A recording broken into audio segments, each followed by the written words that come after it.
Hodge leaves it. Allein. Bang! First, let's take a look at that triple from Maliksi. Sabi nga ni Doc, hinanap talaga siya ni Hodge. In and out. Look at Hodge. Back to Allein. Bang! How about Allein? Look at that offensive rebound by Hodge. And then giving it out, libre na naman. 4 of 13 3-point shooting para kay Allein. How about the last 2 na kanyang ibinaon, Doc J? Yeah, only 31%. Pero tignan mo naman yun.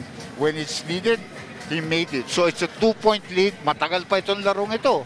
Allein to the cup, drops it off. Hodge to Black. Buong gabi yan, di tumatama. Pero nung kailangan, doon tumama. Yeah. Tuloy, muntik na. Ito yung nakadisgrasya the whole night.